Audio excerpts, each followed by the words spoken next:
Permanent solution ಅಂದ್ರೆ ವೆಹಿಕಲ್ಸ್ನೆಲ್ಲ ನಿಲ್ಲಿಸ್ಬಿಡ್ಬೇಕು. ಅದು ಸಾಧ್ಯ ಇಲ್ಲ, ನಿಮ್ಗೆ ಗೊತ್ತು.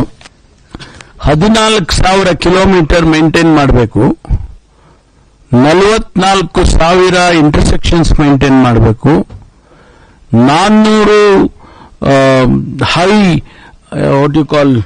ಹೈ ಡೆನ್ಸಿಟಿ ಇಂಟರ್ಸೆಕ್ಷನ್ಸ್ ಮೇಂಟೈನ್ ಮಾಡಬೇಕು.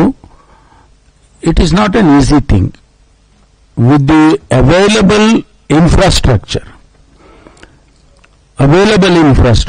ಈಗ ನೀವು many of you would have gone to London or Paris. ಅವರ ಇನ್ಫ್ರಾಸ್ಟ್ರಕ್ಚರ್ಗೆ ನಮ್ಗೆ ಕಂಪೇರ್ ಮಾಡಿದ್ರೆ ಕಂಪೇರ್ ಮಾಡೋಕ್ಕಾಗೋದಿಲ್ಲ. ಕಂಪೇರ್ ಮಾಡಿದ್ರೆ ಅಲ್ಲ, ನಿಮಗೆ ಪ್ಯಾರಿಸ್ ಅಲ್ಲಿ ನಿಮ್ಗೆ 24 ನಿಮಿಷ ತಗೊಳುತ್ತೆ 1 ಕಿಲೋಮೀಟರ್ಗೆ, 24.38 minutes ಫಾರ್ ಎ ಕಿಲೋಮೀಟರ್. ನಮ್ದೆಷ್ಟಿದೆ? 18 ಇದೆ. ಸೊ ನೀವು ಯೋಚನೆ ಮಾಡಿ ಯಾವ ರೀತಿ. ಲಂಡನ್ ನಲ್ಲಿ 21 ನಿಮಿಷ ಇದೆ.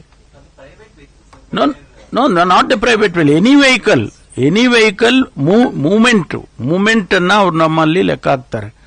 ಮೂವ್ಮೆಂಟು ಒಂದು ಕಿಲೋಮೀಟರ್ ಹೋಗ್ಬೇಕಾದ್ರೆ ಎಷ್ಟು ನಿಮಿಷ ಬೇಕಾಗುತ್ತೆ ಅಂತ.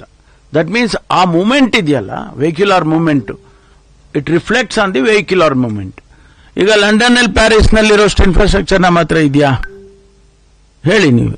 ಇಲ್ಲ. ಇರೋದ್ರಲ್ಲಿ ನಾವು we are much better with all this available technology. ಅವರು 6,000 ಜನ ಆಗದೆ ಇರ್ಬೋದು ಅವರು, ಯಾಕಂದ್ರೆ ಅವ್ರದ್ದೆಲ್ಲ ಟೆಕ್ನಾಲಜಿ ಡ್ರಿವನ್. ಬಟ್ ನಮ್ಮಲ್ಲಿ ಜನನೂ ಹಾಕೊಂಡಿದೀವಿ, ಟೆಕ್ನಾಲಜಿನೂ ಯೂಸ್ ಮಾಡ್ತೀವಿ. So we are comparatively better. That much I can tell you. ನಾನು ಜಸ್ಟ್ ಮೊನ್ನೆ 10 days ಬ್ಯಾಕ್ ಕೋಲಾಲಂಪುರಿಗೆ ಹೋಗಿದ್ದೆ. ಅಲ್ಲಿ ಟ್ರಾಫಿಕ್ ನಮಗಿನ್ನ ಏನ್ ಚೆನ್ನಾಗಿಲ್ಲ. ಅಲ್ಲಿ ಎಂತ ಇನ್ಫ್ರಾಸ್ಟ್ರಕ್ಚರ್ ಮಾಡಿದ್ದಾರೆ ಅವರು, ಮೈಲಿಗಟ್ಲೆ ಫ್ಲೈಓವರ್ಸ್ ಮಾಡಿದ್ದಾರೆ.